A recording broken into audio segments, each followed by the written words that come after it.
आप सभी का एक बार पुनः स्वागत है सरस्वती ग्रुप ऑफ कॉलेजेस के इस यूट्यूब चैनल पर। फ्रेंड्स, जैसा कि हम लोग पिछले वीडियो लेक्चर्स में डिस्कस कर रहे हैं जेनेटिक्स के बारे में, ठीक है। पिछले वीडियो में हम लोगों ने स्टार्ट किया था जेनेटिक्स पढ़ना, ठीक है। जेनेटिक्स हम लोगों ने स्टार्ट किया है जो हम लोगों के बीएससी फर्स्ट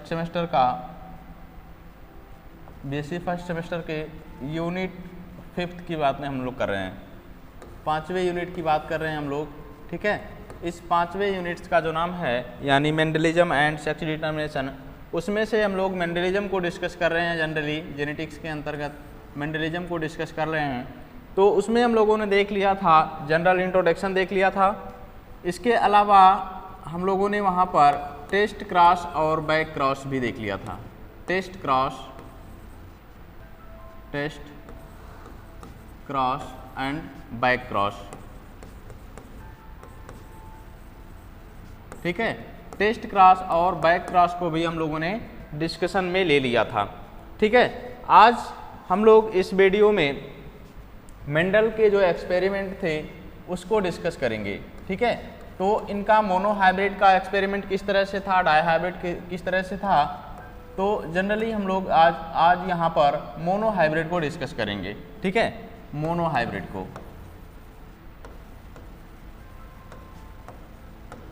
मोनोहाइब्रिड क्रॉस को डिस्कस करेंगे। इसके अलावा इस एक्सपेरिमेंट के बेस पर जो पास्टुलेट किया गया, जो नियम दिया गया, कौन कौन से जो इनके लॉ हैं इससे डेराइव हुए, उसको भी डिस्कशन में लेंगे, ठीक है। तो मोनोहाइब्रिड से जनरली इन्होंने 2 लॉज दिए थे। एक तो लॉ ऑफ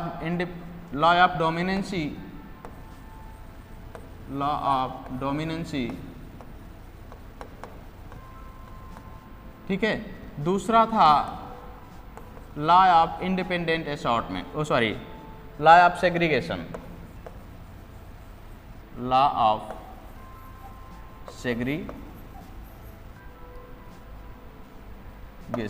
ठीक है।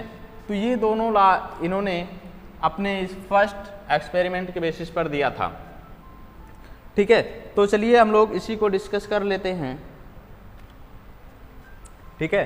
तो यहाँ पर ये था इनका एक्सपेरिमेंट जो फर्स्ट था, मेंडल्स फर्स्ट एक्सपेरिमेंट या हम कह सकते हैं इनका एक्सपेरिमेंट।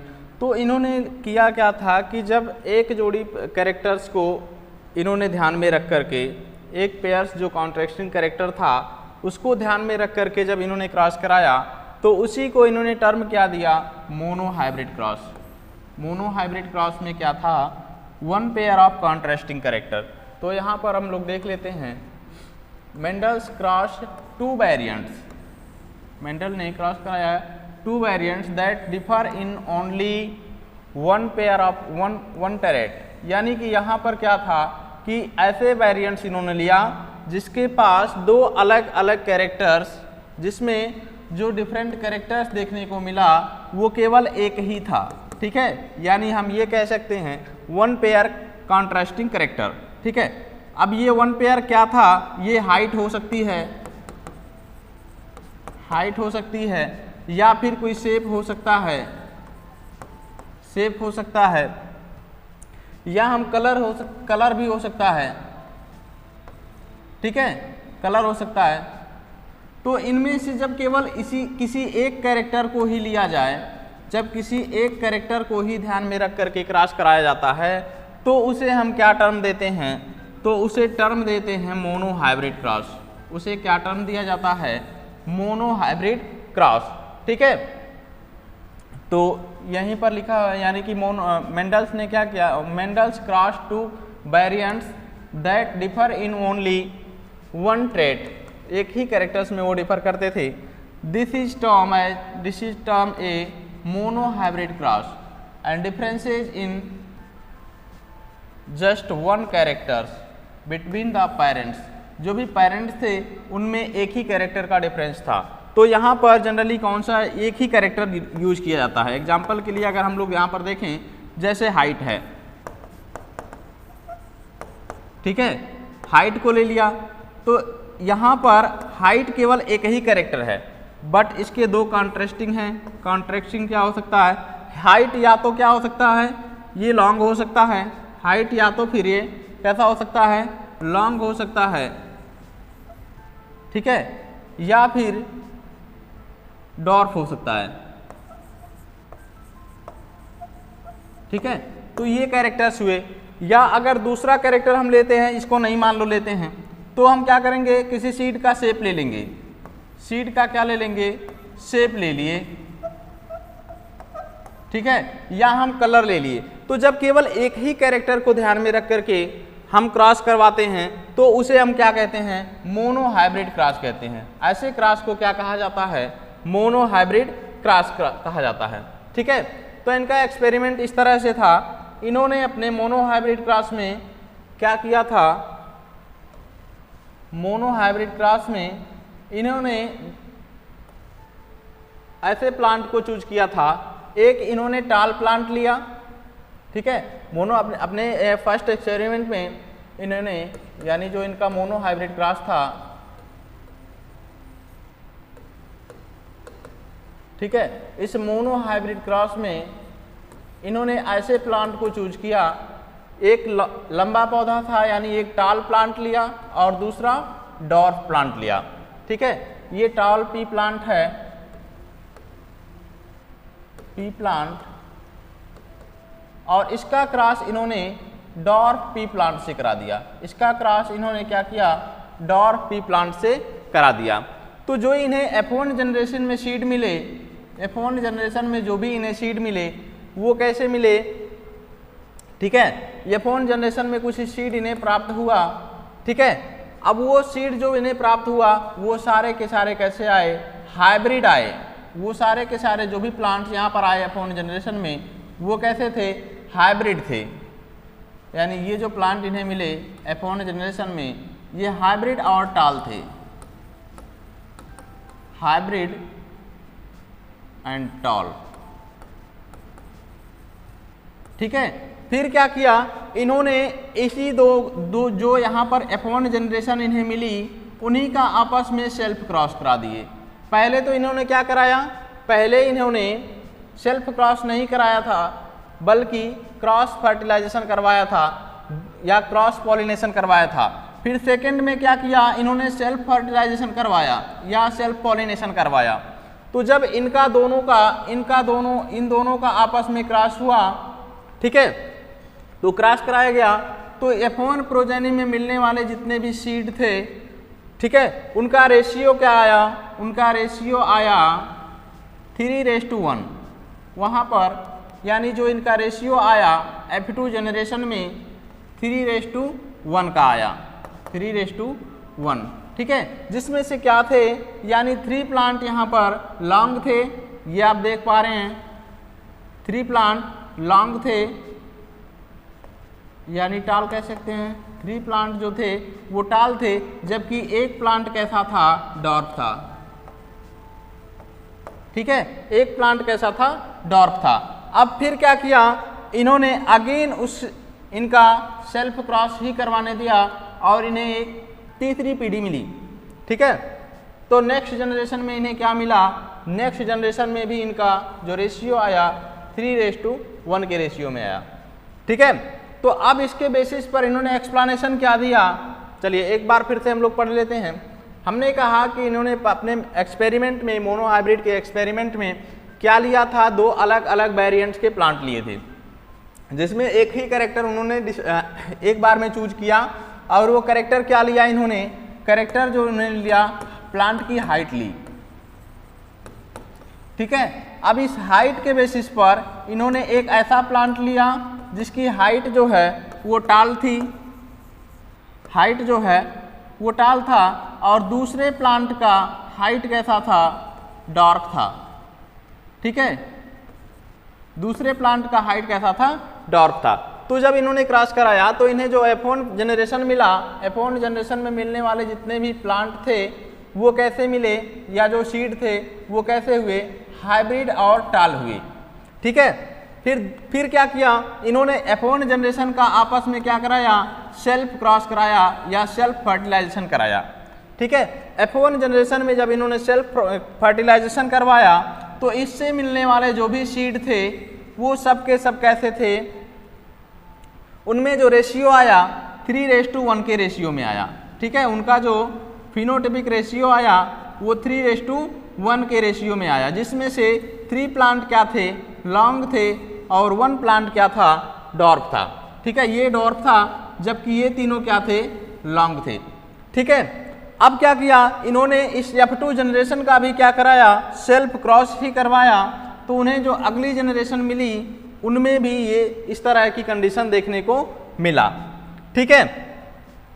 तो वही चीज़ें सारी लिखी हुई हैं जो हमने अभी बताया, ठीक है। आप इसको एक बार पढ़ेंगे तो समझ में आ जाएगा, ठीक है।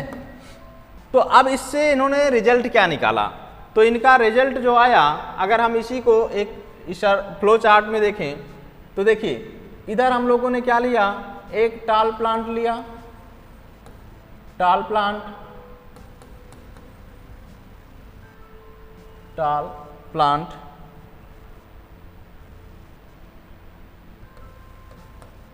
ठीक है। इधर हमने लिया एक डॉर्फ प्लांट,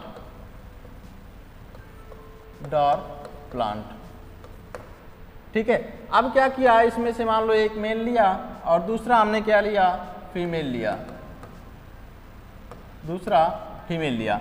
अब इसके लिए हम सिंबल क्या यूज करते हैं, टाल के लिए हमेशा कैपिटल लेटर का यूज करते हैं और डॉर्फ के लिए उसी का स्मॉल लेटर हम यूज करते हैं। अब इसके यदि गैमीट की बात करेंगे तो जब गैमीट का फॉर्मेशन होगा, गैमीट, गैमीट क्या बनेंगे, तो इसका कैपिटल टी और कैपिटल टी ही गैमीट बनेंगे, और इसके गैमीट क्या बनेंगे, स्मॉल टी और स्मॉल टी, ठीक है। ये इनके गैमीट बने। अब इनका क्या किया गया, आपस में क्रॉस कराया गया, तो ये देखने को मिला कि यहाँ पर जितने भी F1 जनरेशन में प्लांट आए वो सब के सब हाइब्रिड और टाल आए, हाइब्रिड और हाइब्रिड एंड टाल, ठीक है।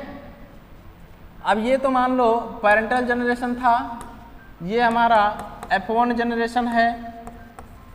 अब इसी का क्या किया गया, आपस में सेल्फ क्रॉस कराया गया। तो सेल्फ क्रॉस को हम लोग प्यूनेट स्क्वायर से देख लेते हैं, थोड़ा आसानी होगा। तो प्यूनेट स्क्वायर में यदि हम देखेंगे इस तरह से, ठीक है, तो एक तरफ हम मेल लेंगे और दूसरे तरफ इसका फीमेल लेंगे, ठीक है। तो अब क्या हुआ, मान लो इसका हम लोग कराना है तो एक तरफ हम क्या लेंगे, कैपिटल टी, इसी तरह से हम लोग करा लेते हैं मोनो हाइब्रिड क्रॉस का, ठीक है। चलिए मोनो हाइब्रिड क्रॉस का यहाँ पर हम क्रॉस करा लेते हैं। तो एक तरफ हमारा क्या हो जाएगा, कैपिटल टी, चलिए दूसरे कलर से ले लेते हैं, चलिए ठीक है। तो यहाँ पर हमने लिया कैपिटल टी, यहाँ पर क्या लिया, स्मॉल टी, ठीक है। उसी तरह से यहाँ भी लेंगे कैपिटल टी और स्मॉल टी, ठीक है। अब इनका जब क्रॉस कराएंगे तो ये क्या होगा, कैपिटल टी और कैपिटल टी स्मॉल टी, और ये हो जाएगा कैपिटल टी स्मॉल टी और ये स्मॉल टी, ठीक है। तो अब यहाँ पर हमें देखने को क्या मिलेगा, इसका जो फिनोटिपिक रेशियो है, तो आप देख पा रहे हैं इनके जीन के बेसिस पर अगर हम लोग देखेंगे तो ये प्लांट कैसा होगा, टाल होगा, और ये भी प्लांट कैसा होगा, टाल होगा, ये भी कैसा होगा, टाल होगा। लेकिन अब अगर इसके, चलिए ये क्या होगा हमारा, डॉर्फ होगा, डॉर्फ प्लांट, बाकी ये टाल होगा, ये भी टाल होगा, ये भी टाल होगा। तो अब यहाँ पर हमें रेशियो क्या मिला, अगर हम लोग बाहर से देखें, फिनोटिपिकली देख रहे हैं तो इस तरह से हमको देखने को मिलेगा, 3 हमारे पास क्या होंगे, टाल प्लांट होंगे, और एक हमारे पास क्या होगा, डॉर्फ प्लांट होगा, ठीक है। तो इस तरह से हम लोगों ने, अच्छा अब इससे इन्होंने इसका जो एक्सपेरिमेंट किया तो इसका रिजल्ट क्या मिला इन्हें, तो रिजल्ट पर देख लेते हैं। इनके रिजल्ट के बेसिस पर इन्होंने क्या किया, अपना 2 लॉज दिया। रिजल्ट के बेसिस पर इन्होंने अपने 2 नियम दिए। पहला जो इनका नियम था लॉ ऑफ डोमिनेंसी, इसी रिजल्ट के बेसिस पर इनका जो नियम दिया गया लॉ ऑफ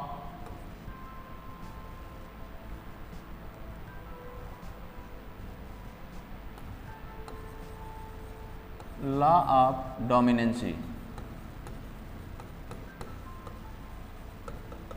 ठीक है, तो इन्होंने कहा कि जितने भी कैरेक्टर्स हैं जो 1 जनरेशन टू नेक्स्ट जनरेशन जाते हैं उसके लिए कुछ ना कुछ कोई फैक्टर्स है जो रिस्पॉन्सिबल होता है उन्हें एक जनरेशन से दूसरे जनरेशन में ले जाने के लिए। तो पहला टर्म इन्होंने इसके बेसिस पर दिया कि जितने भी जेनेटिक कैरेक्टर्स होते हैं उनको ट्रांसमिट करने के लिए कोई ना कोई फैक्टर है, पार्टिकल है, कण है, जो क्या करता है उन सभी कैरेक्टर्स को या ट्रेट को एक जनरेशन से दूसरे जनरेशन में ले जाने का काम करता है। तो इन्होंने क्या दिया था, फैक्टर टर्म दिया था, फैक्टर।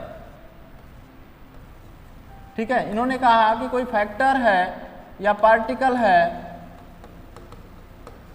जो रिस्पॉन्सिबल होता है यानी ट्रांसमिशन ऑफ कैरेक्टर्स के ट्रांसमिट करने होने के लिए। दूसरा इसके बेसिस पर जो पास्टुलेट इन्होंने दिया, उन्होंने एक नियम दिया लॉ ऑफ डोमिनेंसी। उन्होंने कहा कि जब हम क्या करते हैं क्रॉस करवाते हैं 2 अलग अलग वेरिएंट्स के बीच में, तो उससे जो प्राप्त होने वाली जनरेशन होती हैं, यानी F1 जनरेशन या कोई भी जनरेशन, उसमें क्या होता है जो हमें फिनोटाइप देखने को मिलता है, तो उसमें क्या होते हैं, एक जो F1 जनरेशन में जो भी प्रोजेनी आते हैं उसमें क्या होते हैं कि कुछ जो है वो डोमिनेंट होते हैं, कुछ प्रोजेनी क्या होते हैं, डोमिनेंट होते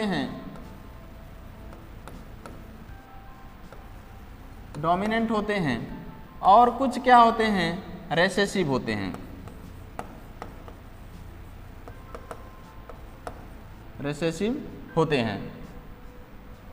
ठीक है, तो इन्होंने ये भी बताया कि जो कैरेक्टर्स अपने आप को रिप्रेजेंट कर लेते हैं, जो कैरेक्टर्स यानी दोनों ही कंडीशन में, चाहे इनके साथ रेसेसिव हो या ना हो, यानी कि ये homozygous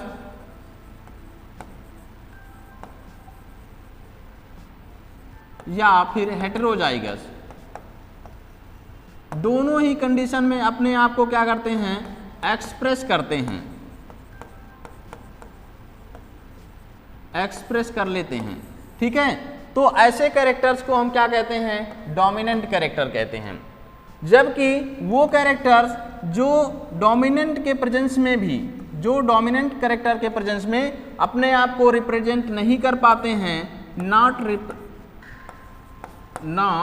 represent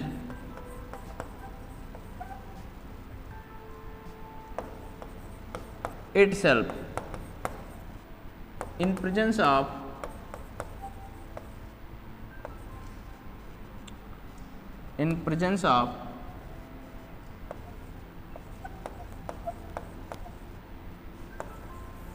dominant trait।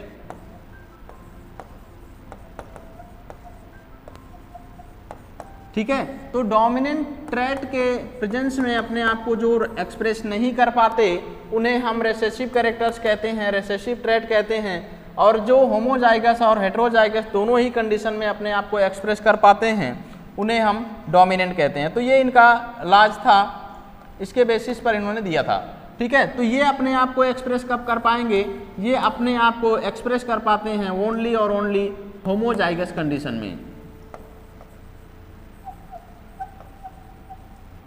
Homozygous condition में अपने आप को एक्सप्रेस कर पाएंगे। ठीक है, इस कंडीशन में केवल एक्सप्रेस कर पाएंगे। तो पहला नियम इन्होंने ये दिया, ठीक है, जिसको हम लोग लॉ ऑफ डोमिनेंसी के नाम से जानते हैं। अच्छा, दूसरा लॉ इनका क्या था, दूसरा लॉ इन्होंने इसके बेसिस पर दिया लॉ ऑफ सेग्रीगेशन।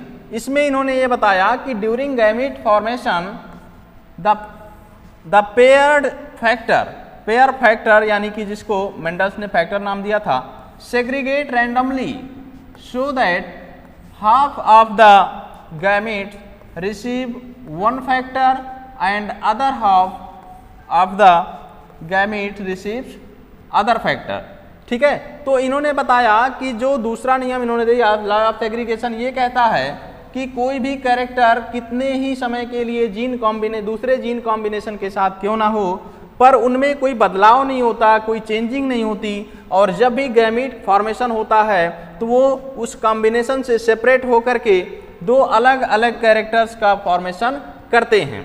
तो इसी को क्या नाम दिया इन्होंने, लॉ ऑफ सेग्रीगेशन, या इसी को दूसरे नाम से हम जानते हैं law of purity of gamete. इन्होंने बताया कि गैमीट जब भी फॉर्मेशन होता है गैमीट का, तो वो हमेशा अपने प्योर फॉर्म में आता है। तो इसी को दूसरा नाम क्या देते हैं, law of purity of gamete.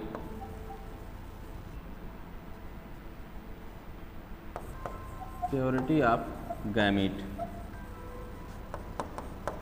ठीक है। तो गैमीट्स का शुद्धिकरण का नियम भी इसी को कहा जाता है, क्योंकि जब भी गैमीट का फॉर्मेशन होता है वो हमेशा प्योर फॉर्म में होते हैं। ठीक है, तो आप लोगों को समझ में आया होगा।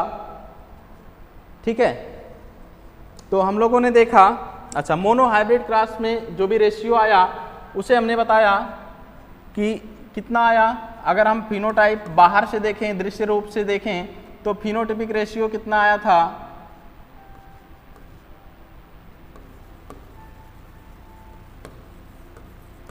फिनोटाइपिक इनका जो रेशियो आया था वो कितना आया था, 3:1 आया था। ठीक है, जबकि इसी का अगर हम लोग जीनोटाइपिक रेशियो देखेंगे तो कुछ और आएगा। ठीक है, तो जिनका जीनोटाइपिक रेशियो अगर देखेंगे, जीनोटाइपिक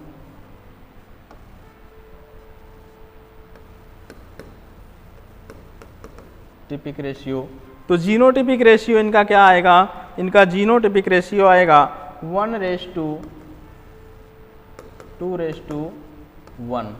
यानी कि इसका मतलब ये हुआ कि इसमें एक तो प्योर फॉर्म में आएगा प्योर टाल, दूसरा हाइब्रिड टाल, और तीसरा प्योर डॉर्फ।